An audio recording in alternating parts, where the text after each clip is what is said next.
Shalom. Anda akan mendengarkan program Kuasa dalam Firman-Nya yang disampaikan oleh Pastor Dorcas Daud dari Hope ACC dan Dorcas Ministries. Selamat mendengarkan. Baik, kita akan berdoa terlebih dahulu.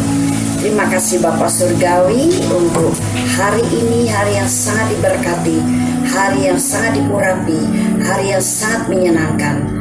Kami siap menerima kebenaran firman-Mu di dalam nama Tuhan Yesus Kristus. Haleluya. Amin.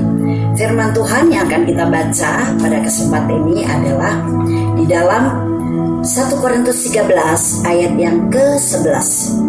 Ketika aku kanak-kanak, aku berkata kata seperti kanak-kanak. Aku merasa seperti kanak-kanak. Aku berpikir seperti kanak-kanak. Sekarang sesudah aku menjadi dewasa, aku meninggalkan sifat kanak-kanak itu. Sifat kanak-kanak itu bukannya tidak baik, tidak bagus. Tapi tentu saja seseorang yang mulai beranjak dari kanak-kanak menuju dewasa harus mengalami perubahan yang lebih baik. Memang seorang anak-anak begitu polos, begitu lugunya. Kalau dia diberi sesuatu, dia akan terima dengan senang. Dikasih contoh sesuatu, dia akan segera menirukan. Begitu polosnya.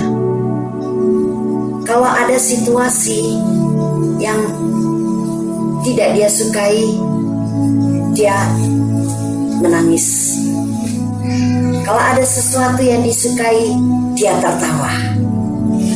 Tapi kalau apa yang dia pegang tiba-tiba akan diambil oleh orang lain, dia akan menangis. Kalau dia minta sesuatu tidak segera diberi, kadang-kadang bukan hanya menangis saja, dia akan marah, meledak-ledak, dan menangisnya pun tidak henti-hentinya. Karena anak-anak itu tingkat egonya masih tinggi, akunya masih tinggi. Nah sekarang untuk hal rohani, barangkali ketika kita baru saja bertobat, kita masih bisa dibilang anak-anak rohani atau bayi-bayi rohani. Tapi seiring dengan berjalannya waktu, Tuhan tidak ingin kita terus menjadi bayi rohani. Kepolosan, ketulusannya itu bagus. Tapi sesudah kita beranjak mulai dewasa, kepolosan dan ketulusan kita itu harus disertai dengan kebijaksanaan dan hikmat. Kalau tidak, kita menjadi orang yang mudah tertipu. Jadi orang yang seperti blow on. Nah, begitu juga termasuk karakter egois kita. Itu karakter kanak-kanak. Tapi kalau sekarang karakter dewasa, tentu di antara kita jangan menjadi orang egois lagi. Begitu juga dalam hal rohani. Bagaimana kita dalam hal rohani kita bisa menjadi tidak egois. Kita bisa lihat tolak ukurnya ada di dalam perkara kasih, di mana dalam kasih itu terdapat buah roh, yaitu Galatia 5 ayat 22 dan 23. Kalau di dalam buah roh itu ada kemurahan, sekarang kita sebagai orang yang sudah dewasa rohani, dahulu kita belit, tapi sekarang kita murah hati. Di situ ada kesabaran. Dahulu kita ketika bayi rohani, kita orangnya tidak sabar. Tapi kalau sekarang, semakin kita beranjak dewasa rohani, kita harus mulai sabar. Dulu Begitu juga kita ketika bayi rohani mungkin pengendalian diri atau penguasaan diri kurang. Dimana kita akan pengen meledak marah, meledak saja. Dimana dahulu kita kadang-kadang berkhianat. Kita mudah berjanji tapi mudah juga mengingkari. Tapi setelah kerohanian kita dewasa, kita harus berubah. Sekarang kita begitu setia. Setia pegang janjinya Allah maupun setia dengan janji kita, komitmen kita. Nah, itu adalah dewasa rohani. Bayangkan kalau saudara sudah 10 tahun, 5 tahun, 3 tahun sudah menjadi orang Kristen, masih tetap seperti kanak-kanak juga, betapa merepotkan orang-orang di sekitar. Dan itu tentu tidak pada tempatnya. Jadi izinkan kita sekarang mau untuk belajar menjadi dewasa rohani. Jangan jadi kanak-kanak. Karena di sini dikatakan oleh Paulus, bagaimana kita sekarang tidak menjadi seorang kanak-kanak lagi kalau kita sudah tidak berpikir sebagai kanak-kanak. Nah, berpikir sebagai orang yang dewasa artinya berpikir sesuai dengan pikiran Kristus. Berpikir dengan pikiran dan wawasan yang luas yang dikendalikan oleh Roh Kudus. Pikiran yang matang sehingga tiap kali kita mengambil keputusan juga keputusan yang bisa dipertanggungjawabkan. Tindakan kita, perilaku kita juga bisa dipertanggungjawabkan. Dan dari perilaku dan kehidupan kita pun, sebagai orang yang sudah dewasa rohani, kita bukan hanya minta dan minta terus, tapi juga dengan sukacita selalu memberi. Anak kecil kalau minta sesuatu belum dikasih nangis. Tapi kita kalau perlu sesuatu dan belum waktunya untuk Tuhan memberikannya, kita tidak akan menjadi secengeng itu. Tapi tetap kita bisa bersyukur. Oh, terima kasih Tuhan, aku percaya aku butuhkan, Kau sudah memberikannya tepat waktunya. Aku tetap bersukacita, aku tetap memuji Engkau. Ini orang yang sudah dewasa rohaninya. Termasuk dulu segala sesuatu buat saya, tapi sekarang kita mulai mempedulikan orang lain. Dulu berkat yang kita terima buat diri kita, tapi sekarang kita selalu pengen memberkati orang lain. Dulu selalu doa buat diri kita sendiri dan orang-orang yang kita kasih, yang menyenangkan hati kita. Tapi sekarang kita selalu tergerak untuk mendoakan orang lain. Dulu ada orang bermasalah, kita bisa tutup mata dan tutup telinga. Tapi kita sekarang tidak tahan kalau tidak memberi perhatian. Bahkan lebih daripada itu, kita memberikan waktu untuk apa? Menasihati dengan firman, berdoa buat dia, dan menggandeng tangan dia untuk tetap berjalan di dalam kasih Kristus. Dan masih banyak lagi. Nah, itulah kedewasaan rohani. Dan Tuhan menghendaki kita harus mengalami perubahan demi perubahan. Dari bayi menjadi kanak-kanak, menjadi remaja, dan akhirnya dewasa rohani sampai kepada matang rohaninya. Kita akan mengambil ayat firman Tuhan dari Yohanes pasal yang ke-3 ayat 1-13. Saya memang akan bacakan semuanya dan saya mengajak Anda untuk memperhatikannya. Percakapan dengan Nikodemus. Adalah seorang Farisi yang bernama Nikodemus, seorang pemimpin agama Yahudi. Ia datang pada waktu malam kepada Yesus dan berkata, "Rabi, kami tahu bahwa Engkau datang sebagai guru yang diutus Allah. Sebab tidak ada seorang pun yang dapat mengadakan tanda-tanda yang Kau adakan itu, jika Allah tidak menyertainya." Yesus menjawab katanya, "Aku berkata kepadamu, sesungguhnya jika seorang tidak dilahirkan kembali, ia tidak dapat melihat kerajaan Allah." Kata Nikodemus kepadanya, "Bagaimanakah mungkin seorang dilahirkan kalau ia sudah tua? Dapatkah ia masuk kembali ke dalam rahim ibunya dan dilahirkan lagi?" Jawab Yesus, "Aku berkata kepadamu, sesungguhnya jika seorang tidak dilahirkan dari air dan roh, ia tidak dapat masuk ke dalam kerajaan Allah. Apa yang dilahirkan daging adalah daging, dan apa yang dilahirkan dari roh adalah roh. Janganlah engkau heran karena aku berkata kepadamu, kamu harus dilahirkan kembali. Angin bertiup kemana saja ia mau, dan engkau mendengar bunyinya, tetapi engkau tidak tahu dari mana ia datang atau kemana ia pergi. Demikianlah halnya dengan tiap-tiap orang yang lahir dari roh." Nikodemus menjawab, "Bagaimanakah mungkin hal itu terjadi?" Jawab Yesus, "Engkau adalah pengajar Israel, dan engkau tidak mengerti hal ini? Aku berkata kepadamu, sesungguhnya kami berkata-kata tentang apa yang kami ketahui dan kami bersaksi tentang apa yang kami lihat, tetapi kamu tidak menerima kesaksian kami. Kamu tidak percaya waktu aku berkata-kata dengan kamu tentang hal-hal duniawi. Bagaimana kamu akan percaya kalau aku berkata-kata dengan kamu tentang hal-hal surgawi?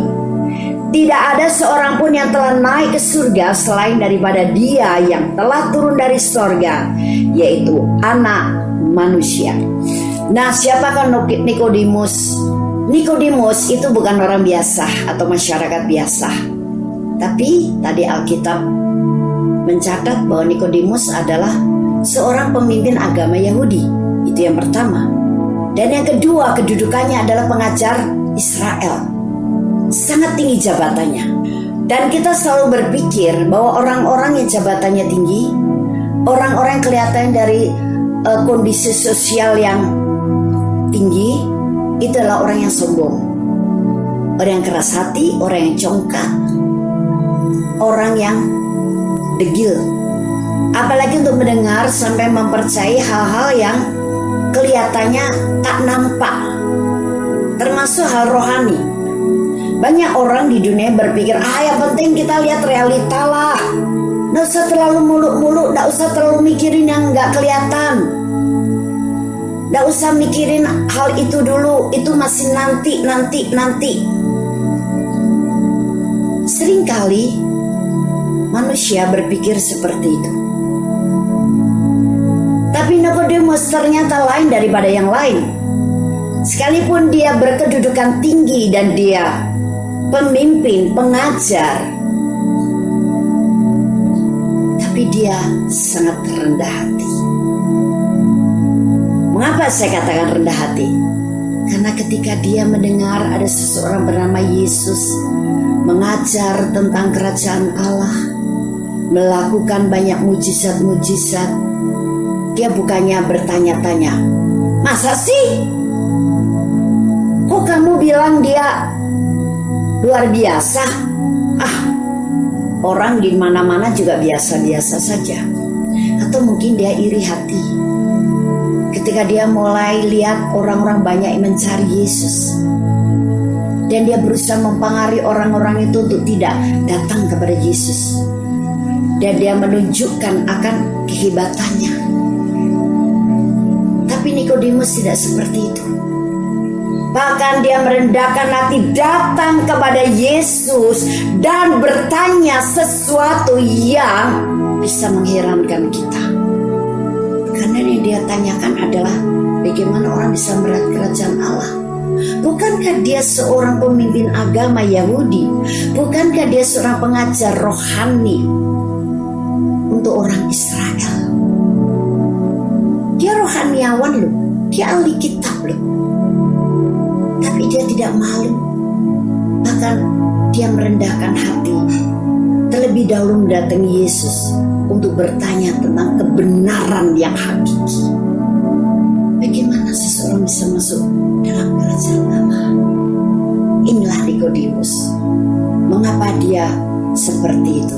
Saya percaya karena dia pengen maju terus di dalam kebenaran. Dia tidak mau hanya seperti itu saja. Apalagi ketika dia mendengar ada sesuatu yang baru. Ini penting, lebih penting dari segala-galanya. Jadi saya tinggalkan semua posisi saya dulu. Saya tanggalkan keegoan dan kesombongan saya. Saya mau merendahkan hati. Terlebih dahulu saya mendatangi dia karena saya butuh. Saudara, untuk mengalami kedewasaan rohani, minggu yang lalu adalah firman yang kita baca, dorongan untuk kita mau menjadi orang yang dewasa rohani. Dan minggu kedua ini adalah caranya untuk kita menjadi dewasa rohani.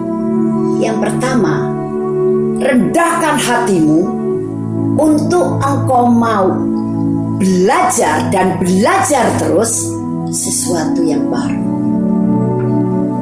Ketika ada sesuatu yang baru engkau dengar tentang hal-hal kerajaan Allah, atau tentang pekerjaan Roh Kudus, atau tentang sebuah pewayang pengajaran dari firman Tuhan, jangan terburu-buru engkau menutup telinga dan engkau kemudian ketakutan kalau nanti ini yang diajarkan tidak seperti apa yang sering saya dengar di dalam gerejaku. Jangan-jangan ini sesat, saya takut. Atau Anda enggan, nggak maulah, udahlah jadi orang Kristen biasa-biasa saja. Jadi orang Kristen jangan sok fanatik. Kita nggak usah jadi fanatisme. Yang penting kita ini sudah ke gereja. Mending kalau ke gerejanya juga sekedap hati. Kadang-kadang ke gerejanya karena apa? Diajak teman. Ke gerejanya karena lagi ada masalah.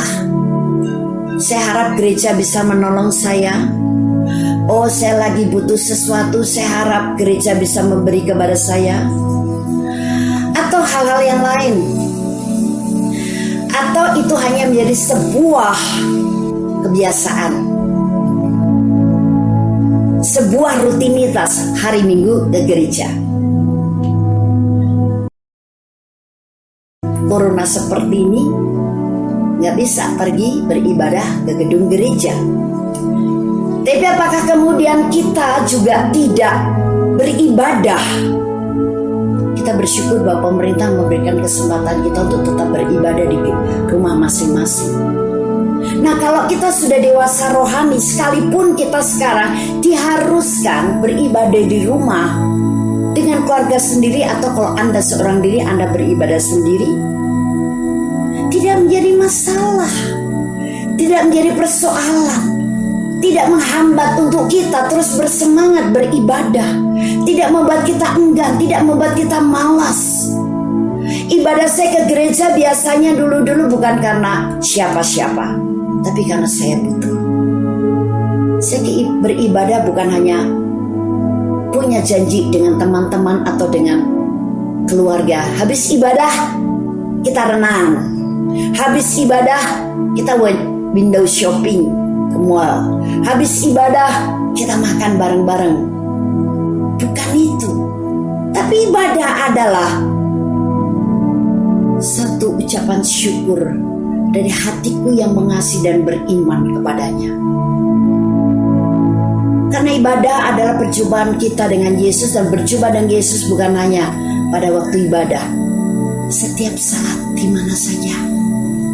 Kita selalu bertatap muka dengan Yesus karena dia tidak jauh, dia bersama-sama menyatu dengan kita. Nah, orang yang dewasa rohani bisa berpikir seperti itu.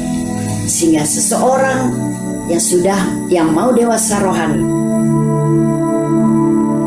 selain dia mau meninggalkan kanak-kanak rohaninya, tidak menjadi orang egois, kanak-kanak rohani itu, tapi sekarang menjadi dewasa rohani dengan cara yang pertama, mau merendahkan hati dan rakus, haus, lapar untuk terus mendapatkan hal yang baru dari kerajaan Allah.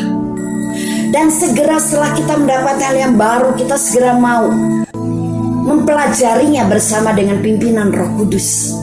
Mendapat sesuatu yang baru bukannya dilihat sekejap mata saat itu saja, tapi akan kita terapkan dan kemudian kita pelajari kembali. Kita renungkan lagi. Untuk apa? Untuk kemudian kita praktekkan dalam hidup kita. Nah, itulah dasar yang pertama. Sebagai orang yang mau dewasa rohani adalah harus mau terus rendah hati untuk belajar.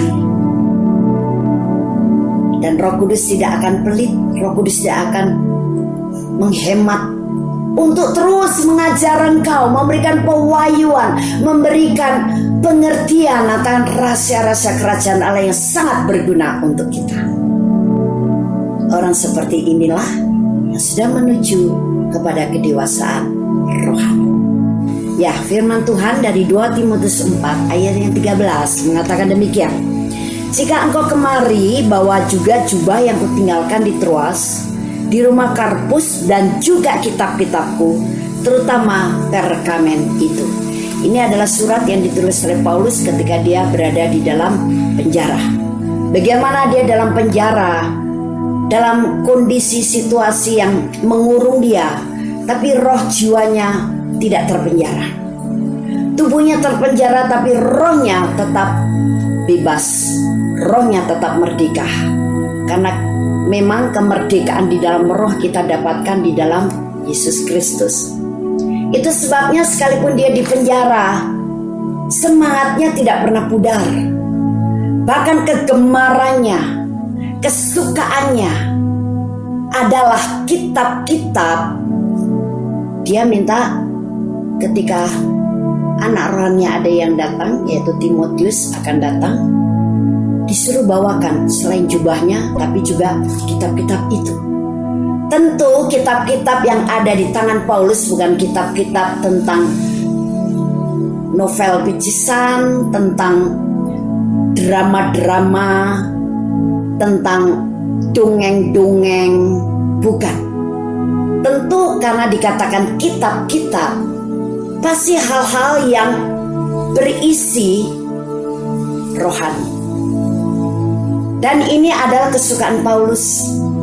Dan ini adalah makanan yang sangat lahap dimakan Paulus. Sampai di penjara pun dia tetap mau ditemani oleh kitab-kitab itu. Nah, hal kedua dari bagaimana kita bisa menjadi dewasa rohani, karena minggu lalu pertama kita menjadi dewasa rohani adalah dengan rendah hati mau terus belajar. Yang kedua sekarang adalah jangan pernah kita merasa cukup, jangan pernah kita merasa puas, jangan pernah kita sudah merasa pandai, jangan pernah kita sudah merasa mengerti semuanya sehingga kita tidak perlu lagi untuk memperhatikan, menggali dari kitab-kitab rohani. Asal kita dipimpin Roh Kudus untuk membaca, menggali kitab-kitab rohani itu, mungkin kitab itu adalah pengalaman seseorang dengan Tuhan yang betul-betul itu adalah kebenaran. Kenapa tidak? Tapi lebih daripada itu, kitab-kitab semuanya sebetulnya sudah terangkum dalam sebuah buku, yaitu apa? Alkitab. Bagaimana kita punya kesukaan seperti Paulus, bahkan lebih daripada Paulus. Di tengah situasi kondisi apapun, kita tetap mendamba, merindukan, dan tetap rakus untuk apa? Untuk ditemani oleh Alkitab dan membaca, menggali Alkitab. Bagaimana kita tetap konsisten dengan kondisi hati kita. Orang yang sudah dewasa rohani tidak akan pernah bosan dengan Alkitab atau firman Tuhan. Dia tidak perlu lagi rakus dengan masalah-masalah duniawi yang tidak terlalu berguna. Bahkan Paulus mengatakan semuanya diperbolehkan, betul, tapi tidak semuanya membangun. Kita sudah bisa memilah-milah. mana bacaan yang membangun dan mana yang tidak. Tapi kalau kitab yang bernama Alkitab, yaitu berisi firman Tuhan, semuanya untuk membangun kerohanian kita. Walaupun isi firmannya ada merupakan teguran buat kita, tapi teguran pun ketika kita terima dengan tulus hati bisa menjadikan hal yang membangun kita. Nah, orang yang dewasa rohani akan punya kehausan, kelaparan terus dengan hal-hal yang rohani, termasuk Alkitab atau firman Tuhan. Saya percaya Anda akan terus diajak dan dibimbing oleh Roh Kudus untuk masuk kepada rencana Tuhan agar kita menjadi dewasa rohani. Kita membaca dari Matius pasal yang ke-14 ayat 23. Dan setelah orang banyak itu disuruhnya pulang, Yesus naik ke atas bukit untuk berdoa seorang diri. Ketika hari sudah malam, ia sendirian di situ. Nah, hari itu Yesus baru saja melakukan mujizat di tengah kerumunan massa, ribuan massa. Dan ketika orang-orang itu merasa lapar, Tuhan memberi mereka makan, tapi dengan cara mujizat. Dari 2 ekor ikan, 5 ketul roti, Dia bisa memberi makan 5.000 orang laki-laki, belum termasuk perempuan. Masih tersisa 12 bakul. Terbayang oleh kita, wow, betapa lelahnya Tuhan Yesus. Nah, kemudian apa yang dilakukan oleh Tuhan Yesus sesudah itu?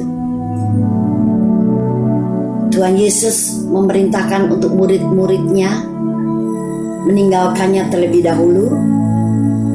Dia ingin ditinggalkan sendirian. Untuk apa? Nah, ini yang luar biasa. Dan setelah orang banyak itu disuruhnya pulang, Yesus naik ke atas bukit untuk berdoa seorang diri. Ketika hari sudah malam, ia sendirian di situ. Nah, rupanya yang disuruh pulang bukan hanya 12 muridnya saja, tapi juga ribuan orang itu disuruh meninggalkannya untuk dia seorang diri. Dan di bukit itulah kemudian Yesus mengambil kesempatan untuk apa? Untuk beristirahat. Tapi istirahat Yesus itu bukannya istirahat secara jasmani, tidur di atas kasur dan di atas bantal yang empuk. Walaupun tentu Yesus juga ada waktunya untuk tidur. Tapi Yesus mengambil waktu itu untuk seorang diri, hanya untuk apa? Berdoa kepada Bapaknya, menyendiri dengan Bapaknya. Inilah istirahat yang sejati. Yesus tahu betul bahwa istirahat seperti ini secara roh, jiwa dan tubuh akan dibuat segar, nyaman, dan kuat kembali oleh Allah Bapa. Dia tidak melakukan hal lain selain mengambil waktu seorang diri dengan Bapaknya. Bagaimana dengan Anda? Bagi yang sudah melayani Tuhan, apakah ketika selesai pelayanan, kemudian kau mengambil waktu seorang diri untuk apa? Bersekutu dengan Bapa Surgawi, bercengkerama dengan Dia, bersyukur dengan Dia, minum air kehidupan dari Dia, berdialog, memuji dan menyembah Dia, dan kemudian roh kita, jiwa kita istirahat di dalam hadirat-Nya. Atau kita cari dulu ikan bakar, yuk rame-rame makan ikan bakar dulu, yuk rame-rame makan mie godok dulu, yuk kita santai dulu, window shopping, atau lihat-lihat keliling kota dulu, apalagi kalau engkau melayani di satu kota. Apakah itu yang Anda lakukan atau mengambil istirahat yang terbaik? itu seorang diri saja hanya bersama dengan Bapa Surgawi. Tapi bukan hanya melayani. Anda yang mungkin bukan menjadi seorang pelayan yang berkhotbah di mimbar, mungkin bukan seorang pengajar rohani, pengkhotbah dan sebagainya, tapi Anda mungkin masih melakukan pekerjaan sekuler. Nah, ketika Anda sudah selesai mengerjakan pekerjaan sekuler, bagaimana engkau memanfaatkan waktu untuk beristirahat? Barangkali sepulang dari kantor atau dari perusahaan atau dari tempat kerja sampai di rumah, waktunya aku istirahat, dan Anda langsung duduk di depan televisi dan mengambil remote. Anda cari channel-channel yang bisa menghibur Anda secara jiwa dan daging, tapi bukan untuk roh Anda. Selesai engkau menyaksikan televisi, apa yang tadi membuat engkau tertawa di depan televisi sudah tidak berbekas lagi. Beban, masalah, tanggung jawab yang menjadi bagian Anda tetap menggelayut di dalam hatimu. Tetap ketika engkau menaruh kepalamu di atas bantal, masalah itu menguasai pemikiranmu. Atau Anda bisa berkata, gimana nanti, gimana besok. Tapi itu tidak menyegarkan. Nah, bagaimana kita bisa mendapatkan kesegaran baru, semangat baru, kekuatan baru, pikiran juga jernih? Pakailah waktu selesai kesibukan melakukan tanggung jawabmu, pekerjaanmu, dengan mengambil istirahat sejati, yaitu apa? Di hadirat Allah. Kita sendirian dengan Dia, kita bersekutu dengan Dia, kita manfaatkan waktu itu untuk kita mengalami kasih Allah, mengalami lawatan Roh Kudus, mengalami aliran airnya yang hidup, berdialog dengan Dia. Mungkin kita saat itu mendapat pujian dari Tuhan. Aku senang dengan apa yang kau kerjakan hari ini, nak. Kenapa tidak? Kita bercengkerama dengan Tuhan, kita bersekutu dengan Tuhan, dan kita menikmati hadirat luar biasa. Saya percaya ketika itu yang kita lakukan, roh dan jiwa kita tetap terpelihara dalam keadaan segar, kuat, dan terus menyala-nyala.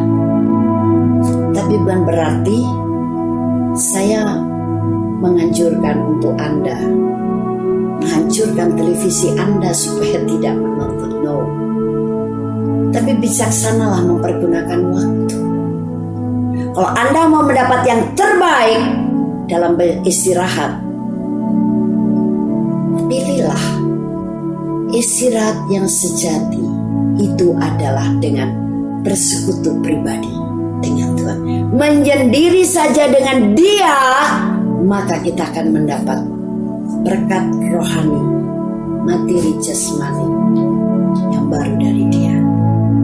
Tidak sedikit kita akan mendapatkan ide-ide brilian dari Dia. Tidak jarang kita akan mendapat visi yang baru.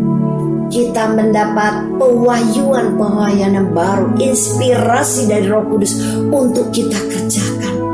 Tidak jarang juga kita akan mendapat janji-janji Tuhan yang luar biasa. Tapi yang lebih penting daripada itu adalah dalam istirahat yang sejati ini, yaitu persekutuan pribadi dengan Tuhan, menyendiri dengan Dia. Apa yang kita dapatkan? Roh, jiwa, dan tubuh kita tetap sehat, segar, dan kuat. Sekarang hal yang kelima, untuk kita masuk dalam kedewasaan rohani, kita akan mengambil pelajarannya dari apa yang dialami oleh Gideon di dalam Hakim-Hakim pasal 6 ayat 11 sampai dengan 16. Mari kita baca semuanya. Kemudian datanglah malaikat Tuhan dan duduk di bawah pohon tarbantin di Ofra, kepunyaan Yoas orang Abieser itu. Sedang Gideon anaknya mengirik gandum dalam tempat pemerasan anggur agar tersembunyi bagi orang Midian. Malaikat Tuhan menampakkan diri kepadanya dan berfirman kepadanya demikian. Tuhan menyertai engkau ya pahlawan yang gagah berani.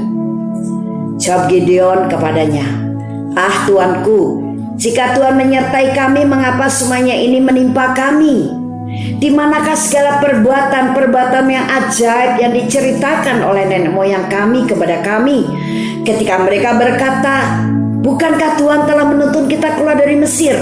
Tetapi sekarang Tuhan membuang kami dan menyerahkan kami ke dalam cengkeraman orang Midian. Lalu berpalinglah Tuhan kepadanya dan berfirman, pergilah dengan kekuatanmu ini dan selamatkanlah orang Israel dari cengkeraman orang Midian. Bukankah aku mengutus engkau? Tetapi jawabnya kepadanya, ah Tuhanku, dengan apakah akan kuselamatkan orang Israel? Ketahuilah, kaumku adalah yang paling kecil di antara suku Manasye, dan aku pun seorang yang paling muda di antara kaum keluargaku. Berfirmanlah Tuhan kepadanya, tetapi akulah yang menyertai engkau, sebab itu engkau akan memukul kalah orang Midian itu sampai habis. Wow, kisah ini menarik sekali. Bagaimana Gideon yang berasal dari suku paling kecil Manasye dan dia menjadi anak bungsu, anak paling kecil, tiba-tiba dia mendapat tugas yang besar dari Tuhan.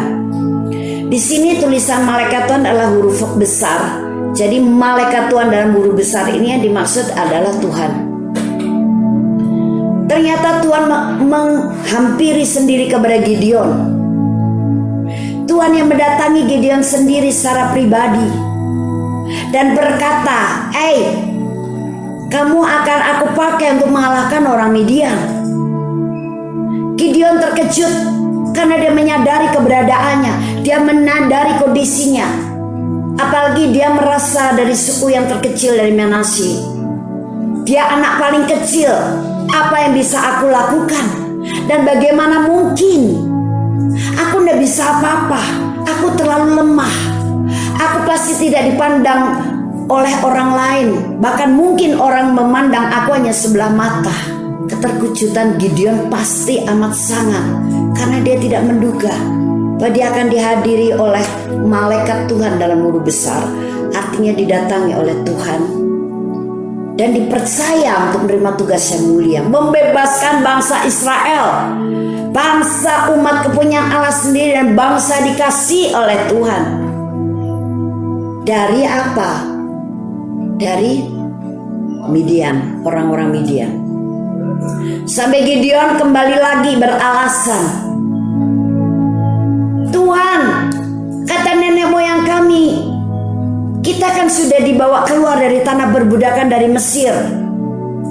Dahulu kami berpikir, kalau kami sudah dibawa keluar dari tanah perbudakan, kami akan menjadi manusia bebas, orang bebas, dimerdekakan.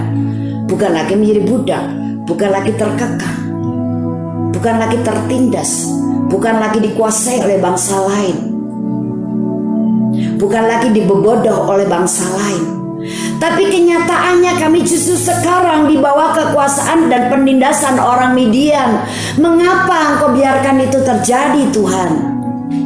Tapi alasan Gideon tidak diterima oleh Tuhan karena itu bukan alasan, no reason. Di sini kamu harus tahu bahwa aku yang mengutus engkau karena aku mempercayai engkau dan aku yang akan memampukan engkau. Tapi kamu sekarang harus mau menerobos barier atau selubung-selubung yang menutupi alam pikiranmu. Engkau hanya memandang dengan kacamata secara manusia biasa, secara kedagingan. Dan itu sebabnya engkau tidak sanggup. Engkau melihat masalah keadaan terlalu besar. Engkau lupa bahwa aku lebih besar dari masalah itu. Aku lebih kuat karena aku Tuhan yang memiliki segala-galanya. Aku Tuhan yang menciptakan segala-galanya. Dan aku Tuhan yang mengutus engkau, mempercayai engkau pasti. Aku yang akan memampukan kau. Aku yang akan mendukung kau. Dan aku yang akan memberikan hasil akhir. Gideon, kamu akan aku pakai untuk mengalahkan orang-orang Midian. Wow, tugas yang besar dan mulia. Rasanya memang tidak mungkin. Tapi setiap orang yang sudah lepas daripada barier, daripada selubung, daripada kurungan, daripada penjara, daripada jerat dalam alam pikirannya, pasti dia percaya kalau Tuhan yang mengutus aku, Tuhan yang memakai aku, pasti Tuhan yang memampukan aku melaksanakannya, dan janjinya adalah ya dan amin. Tapi ketika seseorang masih tertutup oleh barier-barier tertentu, barier kelemahan, barier keadaan diri sendiri, barier kondisi, barier masalah, barier jiwa yang kerdil, pikiran yang terkurung, pasti merasa aneh dan tidak akan pernah bisa mempercayai hal ini. Tapi itulah Tuhan, seperti dikatakan dalam firman-Nya, tidak ada yang mustahil bagi aku. Termasuk dalam perjanjian baru ini kita bisa berkata dengan iman, tidak ada yang mustahil bagi aku yang percaya kepadanya. Tapi puji Tuhan, akhirnya Gideon melaksanakan apa yang dipercayakan Tuhan kepadanya, ditugaskan kepadanya. Dan ternyata karena dari Tuhan yang memakai Gideon, semuanya menjadi berhasil. Seringkali kita juga mempunyai banyak barier kurungan dalam alam pikiran kita, keterbatasan. Kita tidak mau menyingkapkan barier itu, tidak mau melakukan breakthrough, terobosan. Padahal ketika kita mau melakukan terobosan iman, terobosan hal-hal pewahyuan dari kerajaan Allah, surga akan mendukung kita dan akan memampukan kita kok. Tapi sejauh manakah kita sekarang mau sungguh-sungguh mau mengalami terobosan dari barier kemustahilan? Karena sebetulnya sejak kita dalam Yesus Kristus, kita menjadi umat kepercayaan Allah juga. Kita menjadi umat milik Allah sendiri. Kita menjadi umat yang dipercaya banyak hal. Bahkan Tuhan Yesus berkata, barang siapa yang percaya kepadaku, maka dia akan melakukan pekerjaan-pekerjaan yang aku lakukan, bahkan lebih besar daripada yang aku lakukan. Sampai sedemikian percayanya Tuhan kepada kita. Bahkan untuk mengalahkan musuh-musuhmu, setan dan iblis sekarang tidak bisa menguasaimu, tidak bisa menjerumuskanmu, tidak bisa untuk mengikatmu kembali, karena kau sudah milikku. Dan aku sudah menjadikan engkau bukan seorang pendosa yang lemah, miskin, dan tak mampu, tapi engkau menjadi manusia kerajaan Allah yang aku jadikan mampu, aku jadikan kuat, aku jadikan perkasa karena kuasaku. Luar biasa sekali. Sehingga firman Tuhan di dalam Filipi 4 ayat 13 jelas mengatakan, segala perkara dapat kulakukan di dalam Dia yang memberikan kekuatan kepadaku. Luar biasa sekali, bukan? Nah, akhir daripada seri khotbah dari tema kedewasaan rohani, saya menggarisbawahi kembali poin-poin dari kedewasaan rohani ini. Yaitu pertama, kita harus mau beranjak dewasa dari bayi atau kanak-kanak rohani sebagai anak Allah yang sehat. Dan yang kedua, bagaimana kita bisa mengalami kedewasaan rohani itu? Kita harus rendah hati mau belajar terus. Jangan pernah bosan dan jangan pernah merasa sudah tahu, sudah pinter, sudah mengerti semuanya. Tapi perlu rendah hati, mau terus belajar, diajar, dan menggali segenap rahasia kerajaan Allah dengan tekun. Yang ketiga adalah supaya kita mengalami kedewasaan, jangan hanya sibuk untuk hal-hal yang dari dunia ini, untuk hal yang hanya kebutuhan secara kedagingan dan jiwa kita. Kita harus tahu bahwa kondisi jiwa dan daging kehidupan kita di dunia ini sehari-hari ditentukan oleh kondisi daripada rohani Anda. Kalau rohani Anda sehat, rohmu kuat, rohmu sehat, jiwa dan kedagingan kita bisa di-manage, dikuasai, dikendalikan, diatur oleh kekuatan dan dari roh kita yang sehat, sehingga semuanya menjadi balance dan baik adanya. Jadi yang ketiga adalah kita harus menjadi pecinta buku, dan buku yang kekal yang memberikan kunci kehidupan hanya firman Tuhan. Yang lain-lain itu hanya sambilan. Tapi yang terpenting, cintailah buku yang kekal, yaitu firman Tuhan. Jadi satu kebutuhan buat kita dan kesukaan kita. Jadi yang keempat adalah milikilah istirahat yang sejati. Apa maksudnya? Selalu punya waktu dan memberi waktu yang terbaik untuk diri sendiri, berdiam diri atau menyendiri dengan Tuhan dalam persekutuan pribadi dengannya. Dan yang kelima adalah kita harus mau mendobrak barier-barier kemustahilan. Jangan banyak alasan, no reason, sehingga kita selalu bisa berkata, yes Lord, I'm ready. Puji Tuhan, kita diberkati Tuhan semuanya. Haleluya. Haleluya. Kami percaya Anda pasti diberkati oleh firman Tuhan yang disampaikan oleh Pastor Dorcas Daud STH dari Hope ACC dan Dorcas Ministries.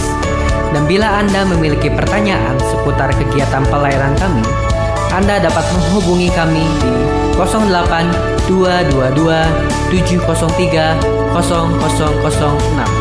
Sekali lagi di 08 222 703 0006. Sampai jumpa kembali. Tuhan Yesus memberkati.